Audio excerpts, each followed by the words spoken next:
Hello ഗൈസേ, അങ്ങനെ ശ്രീനിവാസൻ മരിച്ചുപോയി അല്ലേ. മലയാള സിനിമയ്ക്ക് വലിയൊരു നഷ്ടമാണ് ശ്രീനിവാസൻ്റെ വിയോഗം എന്ന് പറയുന്നത്. 69 വയസ്സാണ് മൂപ്പരിക്ക് അല്ലേ. ഡയാലിസിസിന് പോകുന്ന വഴി ഭാര്യയുടെ മടിയിൽ കിടന്ന് അദ്ദേഹം മരിച്ചു. അതാണ് പലതരത്തിലുള്ള അസുഖങ്ങൾ മൂപ്പരിക്ക് കുറച്ച് വർഷങ്ങളായിട്ടുണ്ടായിരുന്നു. ഒരു അസുഖം കഴിയുമ്പോഴേക്കും അടുത്ത അസുഖം അങ്ങനെ വന്ന് ഇരിക്കുകയായിരുന്നു. അതായിരുന്നു അവസ്ഥ ഉണ്ടായിരുന്നു. അപ്പോൾ ശ്രീനിവാസനെ ഓർക്കുമ്പോഴേ പെട്ടെന്ന് കുറേ കഥാപാത്രങ്ങളിങ്ങനെ മുന്നിലിങ്ങനെ തെളിഞ്ഞു വരികയാണല്ലേ. മറ്റേ പൊന്മുട്ടയിടുന്ന താറാവ് സിനിമയുടെ പേരതല്ലേ, ഉർവശിയും ശ്രീനിവാസനൊക്കെ ഉള്ളത്. അതേപോലെ തന്നെ മോഹൻലാലും ശ്രീനിവാസനുള്ള കുറേ സിനിമകൾ, അക്കരെ അക്കരെ അക്കരെ, ആ ഒരു അല്ലേ. പിന്നെ അതേപോലെ തന്നെ ശ്രീനിവാസൻ അഭിനയിച്ചതും തിരക്കഥ എഴുതിയതും സംവിധാനം ചെയ്തതായിട്ടുള്ള സിനിമകൾ ചിന്താവിഷ്ടയായ ശ്യാമള, മേഘം. സാധാരണക്കാരെ സ്വപ്നം കാണാൻ പഠിപ്പിച്ച, അല്ലെങ്കിൽ സാധാരണക്കാർക്ക് സ്വപ്നം കാണുന്നതിൻ്റെ ആക്കം കൂട്ടിയ ഒരു മനുഷ്യനായിരുന്നു ശ്രീനിവാസൻ എന്നാണ് ശ്രീനിവാസനെ കുറിച്ച് എനിക്ക് പെട്ടെന്ന് പറയാൻ തോന്നുന്നൊരു കാര്യം. കേസ് ഇപ്പോൾ നമുക്കറിയാവുന്ന സോഷ്യൽ മീഡിയ ഒന്നും ഇല്ലാണ്ടിരുന്ന ഒരു ടൈമിൽ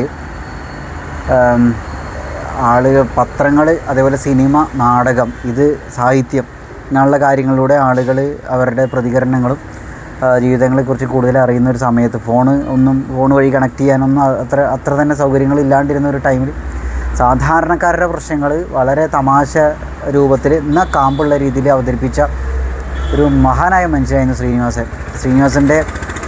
ശ്രീനിവാസനെ കുറ്റം പറയുന്ന പല ആളുകളുണ്ടായിരിക്കും.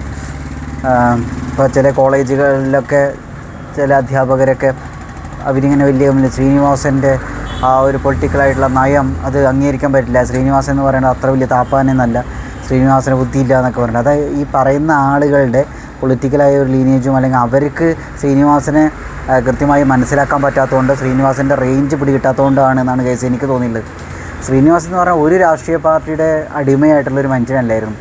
സ്വതന്ത്രമായ നിലപാടുകളുള്ള, പുരോഗമനപരമായ രീതിയിൽ ചിന്തിക്കുന്ന, കൃഷിക്ക് നല്ല രീതിയിൽ പ്രാധാന്യം കൊടുത്ത, പച്ചപ്പിന് പ്രാധാന്യം കൊടുത്ത, നാട്ടിൻപുറത്തിൻ്റെ ഒരു നന്മയ്ക്ക് പ്രാധാന്യം കൊടുത്തിട്ടുള്ള, അത് ആളുകളിലേക്ക് എത്തിക്കാൻ ശ്രമിച്ചിട്ടുള്ള ഒരു മനുഷ്യനായിട്ടാണ് എനിക്ക് തോന്നിയിട്ടുള്ള കേസ്. ഇപ്പോൾ ലോഹിദാസിനെ കുറിച്ചൊക്കെ പറയുമ്പോഴേ, ലോഹിദാസിൻ്റെ തിരക്കഥകളിലൊരു സംഗതി ഉണ്ടല്ലോ. അപ്പോൾ ലോഹിദാസ് ശ്രീനിവാസൻ എന്നൊക്കെ പറയുമ്പോൾ എന്നെ സംബന്ധിച്ചോളം മലയാളത്തിൽ എനിക്ക് ഏറ്റവും ഇഷ്ടപ്പെട്ട സ്ക്രിപ്റ്റ് റൈറ്റേഴ്സാണ് ഈ രണ്ടുപേര് എന്ന് പറയുന്നത്. ഇവർ മാത്രമെന്നല്ല പറയുന്നത്, ഇഷ്ടപ്പെട്ട ആളുകൾ രണ്ടുപേരാണ്, ശ്രീനിവാസൻ, ലോഹിദാസും.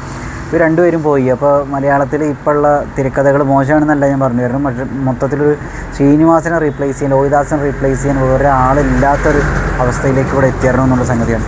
എല്ലാവരും പോയില്ലേ, തിരക്കഥ മാത്രമല്ല എല്ലാവരും പോയി. ശ്രീനിവാസൻ, ലോഹിദാസ്, ഇന്നസെൻ്റ്, തിലകൻ, മുരളി, മാമുക്കോയ ഒക്കെ പോയി, എല്ലാവരും പോയി. ഇനിയിപ്പോൾ ആകെയുള്ളത് മോഹൻലാലുണ്ട്, മമ്മൂട്ടിയുണ്ട്, കുറച്ച് മുതിർന്ന ആളുകൾ. പിന്നെ ഇപ്പോൾ ആരുള്ളത്? KPSC അടുത്ത് പോയി. എന്തായാലും മലയാള സിനിമയ്ക്ക് വലിയ വലിയ നഷ്ടങ്ങളാണ് സംഭവിച്ചുകൊണ്ടിരിക്കുന്നത് കുറച്ച് വർഷങ്ങളായിട്ട്. അപ്പോൾ ഇനിയുള്ള സിനിമകൾ എന്ന് പറഞ്ഞപ്പോൾ ന്യൂജൻ സിനിമകൾ എന്നൊക്കെ നമ്മൾ പറയുന്ന രീതിയിൽ സംഗതി, അല്ലെങ്കിൽ ഏതെങ്കിലും പെണ്ണുകൂടിയന്മാരുടെയും കഞ്ചാവുകാരുടെയും സിനിമകൾ, കുറേ തെറി പറയുന്ന രീതിയിലുള്ള സിനിമകൾ, അതൊക്കെ മോശമാണെന്നല്ല ഞാൻ പറഞ്ഞു തരുന്നത്.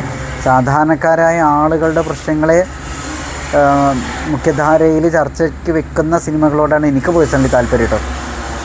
ആ സിനിമകളോട് മാത്രമേ താല്പര്യമുള്ളൂ എന്നല്ല പറഞ്ഞു. സാധാരണക്കാർക്ക് വേണ്ടി സംസാരിക്കാൻ ആരെങ്കിലുമൊക്കെ വേണ്ടേ. കുമ്പളങ്ങി നയിച്ചു പോലുള്ള സിനിമകൾ, അതിൻ്റെ സ്ക്രിപ്റ്റ് എഴുതിയ ആളുകളൊക്കെ ഒരുപാട് നമുക്ക് പ്രത്യാശ തരുന്നുണ്ട് ഭാവിയെക്കുറിച്ച് ആലോചിക്കുമ്പോൾ. അവർ മാത്രം തന്നെ അങ്ങനെ വിചാരിക്കരുത് കേട്ടോ. ഇനി കുറച്ച് പേര് മാത്രം എടുത്ത് പറഞ്ഞാൽ അങ്ങനെ വിചാരിക്കരുത്. ശ്രീനിവാസനെ കുറിച്ച് പറയുമ്പോൾ എനിക്ക് ഇതൊക്കെ പെട്ടെന്ന് ഓർമ്മ വരുന്നു കേസ്. ശ്രീനിവാസനൊക്കെ ഒരു കാലഘട്ടത്തിലെ വലിയ കൊമ്പനായിട്ട് വിലസിയ ഒരാളാണ്. കൊമ്പൻ എന്ന് പറഞ്ഞാൽ ഞാൻ ഉദ്ദേശിച്ച് കലയിൽ എന്നുവെച്ചാൽ നല്ല തിരക്കഥകൾ സംവിധാനം ചെയ്യുന്നു. ഓക്കെ, ഇപ്പോൾ മൂപ്പര് പറഞ്ഞിട്ടുണ്ട്, പ്രിയദർശൻ മൂപ്പരോട് ചെയ്ത ഏറ്റവും വലിയ ഒരു എന്താ പറയുക ക്രൂരതയായിരുന്നു തിരക്കഥ എഴുതിപ്പിച്ചു എന്നുള്ളതെന്ന് എന്നുവെച്ചാൽ. ഇപ്പോൾ മൂപ്പരെന്താ അഭിനയിക്കാൻ വേണ്ടിയിട്ട് എന്തോ വന്ന സമയത്ത് മൂപ്പരോട് പറഞ്ഞത്, അഭിനയിക്കാനല്ലേ മൂപ്പര് വന്നത്. അപ്പോൾ മൂപ്പര് പറഞ്ഞു ഒരു തിരക്കഥ വേണം, തിരക്കഥ എഴുതാൻ പറ്റുമോ ചോദിച്ചത്. അപ്പോൾ ശ്രീനിവാസൻ അങ്ങനെ തിരക്കഥ എഴുതിയതാണെന്ന്. നിങ്ങളെ അവസ്ഥ ആലോചിച്ച് നോക്കില്ലേ. സ്വന്തം കഴിവുകൾ, ഇപ്പോൾ തിരക്കഥ എഴുതാനുള്ള കഴിവുണ്ടെന്ന് സ്വയം മനസ്സിലാക്കാതിരിക്കുകയോ, അല്ലെങ്കിൽ അതിന് കൂടുതൽ പ്രാധാന്യം കൊടുക്കാതിരിക്കുകയോ, അതിനൊക്കെ അത്ര വേറൊരു ഇതാണ് എൻ്റെ കഴിവെന്ന് വിചാരിച്ചിരിക്കുന്ന ആളുകൾ വേറെ ചില സാഹചര്യങ്ങളിൽ എത്തിപ്പെടുമ്പോഴായിരിക്കും അല്ലെങ്കിൽ വേറെ പല ആളുകൾ മൂലമായിരിക്കും, ചിലർ മൂലമായിരിക്കും നമ്മൾ വേറൊരു മേഖലയിൽ എത്തിപ്പെട്ട് അതിൽ ഷൈൻ ചെയ്യുക എന്ന് പറഞ്ഞാൽ മോശമായിട്ട് പറയുന്നതല്ല, അതിൽ എക്സൽ ചെയ്യുന്നത് അല്ലേ. അങ്ങനെ ശ്രീനിവാസൻ കണ്ടു. അപ്പോൾ അത് നമുക്ക് വലിയ സംഭവം. നമ്മളൊരു പക്ഷേ വിചാരിക്കും നമുക്ക് ഇപ്പോൾ ഉസൈൻ ബോൾട്ടിൻ്റെ കാര്യമൊക്കെ പറഞ്ഞു. ഉസൈൻ ബോൾട്ടിന് ഫുട്ബോൾ കളിക്കാൻ ഭയങ്കര ഇഷ്ടമായിരുന്നു. അപ്പോൾ ഫുട്ബോൾ പ്ലെയർ ആവണമെന്ന് ഭയങ്കര ആഗ്രഹമുണ്ടായിരുന്നു. പക്ഷേ നടക്കണില്ലായിരുന്നു.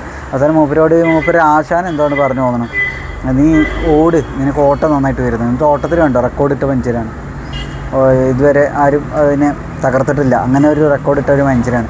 അപ്പോൾ ശ്രീനിവാസൻ്റെ കഴിവുകളെ വളർത്തിക്കൊണ്ടുവരാൻ പ്രിയദർശൻ ഒരുപാട് ഗുണം ചെയ്തിട്ടുണ്ട് എന്നുള്ളൊരു കാര്യമാണ്. അതുപോലെ ശ്രീനിവാസൻ്റെ കൂടെ സത്യൻ അന്തിക്കാട്, ഇന്നസെൻ്റ്, മോഹൻലാൽ, പ്രിയദർശൻ, ഇവരുടെ ഒരു ടീമുണ്ടായിരുന്നല്ലോ. ഈ ടീം കുറേ സിനിമകൾ ചെയ്തിട്ടുണ്ട് അല്ലേ. സത്യൻ അന്തിക്കാടും മോഹൻലാലും ശ്രീനിവാസനും ചേർന്നിട്ടുള്ള അവരുടെ സിനിമകൾ. അതുപോലെ പ്രിയദർശൻ, ശ്രീനിവാസൻ, MG ശ്രീകുമാർ, മോഹൻലാൽ, ഇവരൊക്കെ ഒരു ടീമുണ്ടായിരുന്നല്ലോ. അപ്പോൾ ആ ടീമുകളുടെ അപ്പോൾ എന്തായാലും ഒരു കാര്യം വെച്ചൊക്കെ ഒരു ഏകദേശം ഒരേ പ്രായമുള്ള ആളുകൾ സിനിമ ആഗ്രഹമൂത്രം അവർ കയറി വരിക. ഒരാൾ സംവിധാനം, ഒരാൾ തിരക്കഥ, ഒരാൾ മ്യൂസിക്കിൽ, ഒരാൾ ആക്ടിങ്. ഒരാൾ മാത്രം ആക്ടിങ് എന്നല്ല കേട്ടോ അതിനർത്ഥം. ഞാൻ പറഞ്ഞത് ശ്രീനിവാസൻ പിന്നെ അതിൽ എല്ലാത്തിലും പോയിട്ട് ഒന്ന് കൈവച്ചിട്ടുള്ള ഒരു മനുഷ്യരാണ്. പാട്ട് പാടിയിട്ടില്ല തോന്നുന്നു അല്ലേ എല്ലാം. മൂപ്പര് തേന്മാവിൻ കുമ്പത്തൊക്കെ എനിക്കത് അപ്പക്കാള മൂപ്പര് സീൻ ആലോചിച്ച് നോക്കി. മൂപ്പര് ആ ഒരു അവസ്ഥ ആലോചിച്ച് നോക്കി.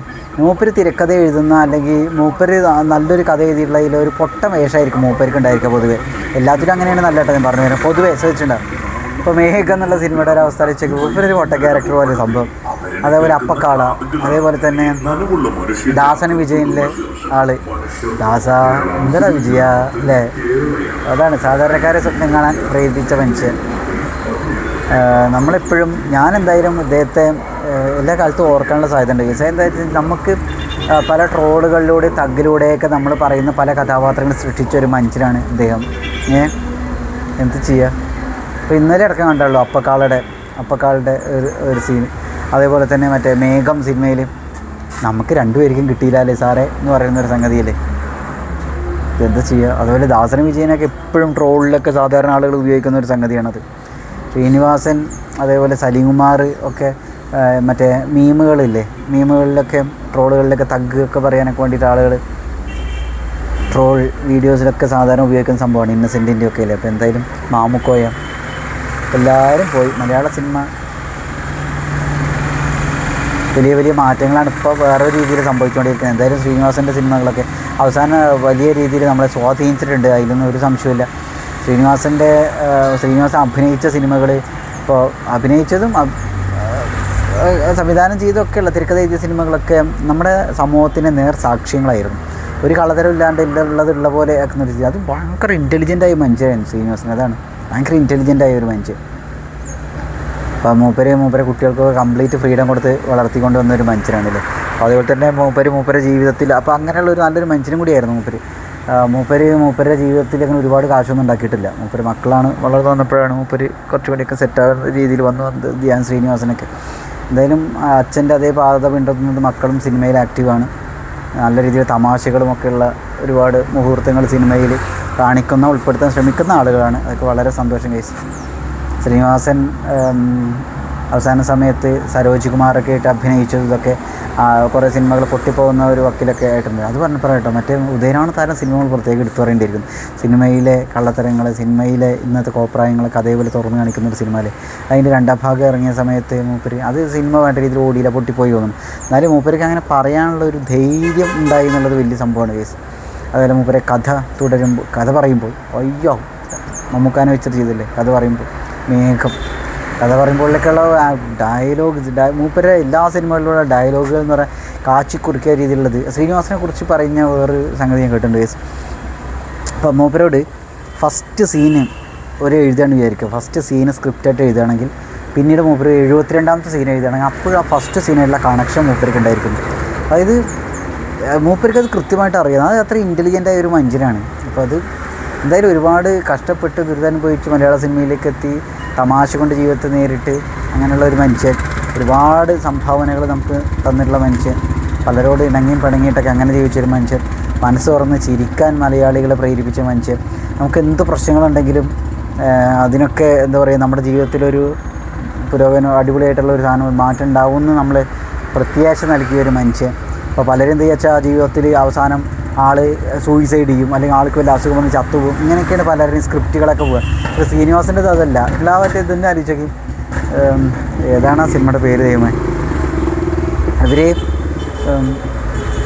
തിലകൻ ഗുണ്ടായിട്ട് വില്ലനായിട്ട് മറ്റേ ക്യാപ്റ്റൻ രാജൊക്കെ വരുന്നില്ലേ, യാദാ ദാസായി അല്ല ഒരാതീതൊക്കെ പറഞ്ഞൊരു സംഭവമില്ലേ, അത് ഇവർ മറ്റേ ഇവളെ ശോഭന എന്നിട്ട് പറഞ്ഞു ഈ ശോഭനയിൽ നടിയായിട്ട് അതിലൊക്കെ ഉള്ള അവസ്ഥ വെച്ചു. ഇവർ നാട്ടിലേക്ക് പറ്റാണ്ട് പുറത്ത് പോയിട്ട് പോലീസുകാരായിട്ട് അത് CID-കളായിട്ട് ആ അവസ്ഥ ആലോചിച്ചൊക്കെ. അതായത് ഇവരുടെ ജീവിതത്തിൽ മാറ്റങ്ങൾ വരുന്നുണ്ട്. അല്ലാണ്ട് ജീവിതം എന്ന് പറഞ്ഞാൽ നരകിച്ച് ചാവാനുള്ള ഒന്നല്ല എന്നുള്ളൊരു സാധനമാണ് സ്ക്രീനിലൂടെ നമുക്ക് കാണിച്ചു തരുന്നത് ശ്രീനിവാസൻ്റെ സ്ക്രിപ്റ്റുകൾ. അപ്പോൾ അദ്ദേഹത്തോട് ആ ഒരു രീതിയിൽ എനിക്ക് ഒരുപാട് നന്ദിയുണ്ട്, ഒരുപാട് പ്രത്യേക സ്നേഹവും ബഹുമാനമുണ്ട് കേസ്. അപ്പോൾ പല സിനിമകളിൽ എന്താ വെച്ചാൽ ജീവിതം കൈവിട്ട് പോയി വേണ്ടിട്ട് ആളെ ആത്മഹത്യയും അല്ലെങ്കിൽ അസുഖം വരും, അല്ലെങ്കിൽ ഒരു ആക്സിഡൻറ്റ് വന്ന് ചത്തുപോകും, ആരെങ്കിലും കുത്തിക്കൊല്ലും ഇതൊക്കെ. ശ്രീനിവാസൻ്റെ സിനിമകളിൽ അങ്ങനെയല്ല. ശ്രീനിവാസൻ്റെ സിനിമകൾ എന്ന് പറഞ്ഞാൽ നമുക്ക് ചിരിക്കാൻ പറ്റും. കഥ, തിരക്കഥ, സംഭാഷണം എന്ന് ശ്രീനിവാസൻ എന്ന് സ്ക്രീനിൽ കാണിച്ചിട്ടുണ്ടെങ്കിൽ നമുക്ക് ഫുൾ കോൺഫിഡൻ്റ് ആയിട്ട് അവിടെ ഇരിക്കാൻ പറ്റും. അതായത് നമുക്ക് ഇതൊരു അടിപൊളി അനുഭവമായിരിക്കും എന്നുള്ളത്. അപ്പോൾ അങ്ങനെ ഒരു കാലഘട്ടത്തെ പ്രതിനിധാനം ചെയ്തിട്ടുള്ള, അങ്ങനെ ഒരു കാലഘട്ടത്തെ നമുക്ക് തന്നിട്ടുള്ള, പ്രദാനം ചെയ്തിട്ടുള്ള ഒരു മഹാനായ മനുഷ്യൻ ശ്രീനിവാസൻ. അതിലൊരു സംശയമില്ല കേസ്. ശ്രീനിവാസനെ കുറ്റം പറയുന്ന കുറേ ആളുകളുണ്ടായിരിക്കും. എനിക്കതൊന്നും വലിയ സംഭവമായിട്ട് തോന്നുന്നില്ല കേസ്.